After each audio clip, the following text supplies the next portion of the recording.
Allez, bonjour à tous. Veille de match, nous sommes ici sur l'artère principale, la Nevski de cette belle ville de Saint-Pétersbourg, ville qui compte environ 7 millions d'habitants. Plus tard dans ce flash, nous vous montrerons de belles images de cette ville dans une petite carte postale. Pour l'instant, nous sommes avec Avi Assouli de France Bleu Provence. Avi, nous allons présenter un petit peu les enjeux de cette rencontre. Alors hier, avant de partir du côté de l'aéroport de Marseille, Pape Diouf disait que l'objectif n'était pas de ne pas prendre de but, ni de marquer au moins un but.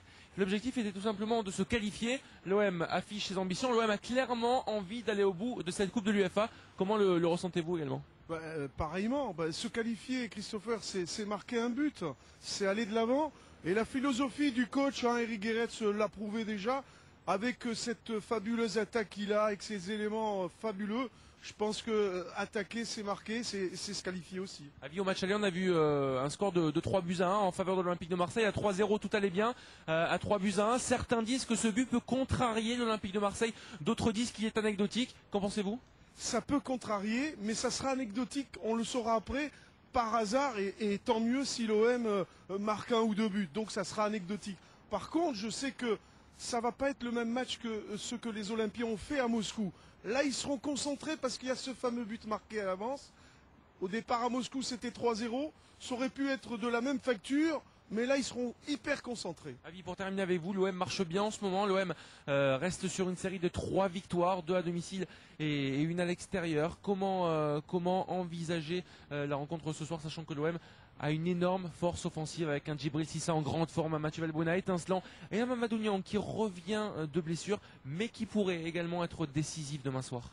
C'est vrai. Alors comment faire? Écoutez, on est persuadé, Christopher, que cette attaque russe va s'envoler vers l'avant. Il faudra vraiment bloquer les attaquants, avoir un œil surtout très attentionné sur Arshavin, qui a toujours marqué contre l'OM, bloquer les Russes d'emblée pendant au moins un quart d'heure, 20 minutes, et puis il y aura des espaces, et là on comptera et sur la vitesse de Niang, sur l'intelligence de jeu de Niang, et puis pourquoi pas un petit Valbuena qui en Coupe d'Europe est transcendé. Les Marseillais qui prendront leur marque ce soir pour le dernier entraînement. Nous vous ferons vivre bien évidemment la conférence de presse et le dernier entraînement des Marseillais.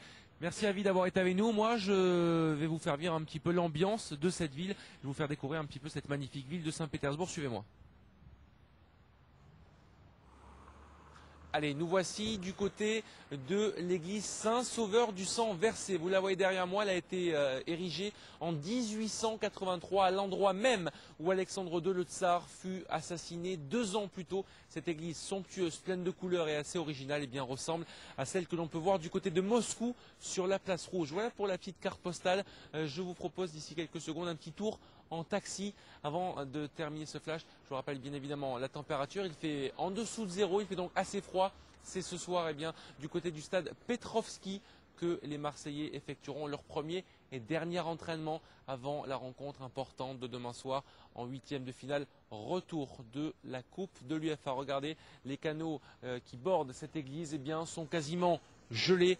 Je vous le disais, il fait vraiment très froid aujourd'hui du côté de Saint-Pétersbourg. A tout de suite pour une petite balade en taxi pour vous faire mieux découvrir cette ville anciennement appelée Petrograd et Leningrad.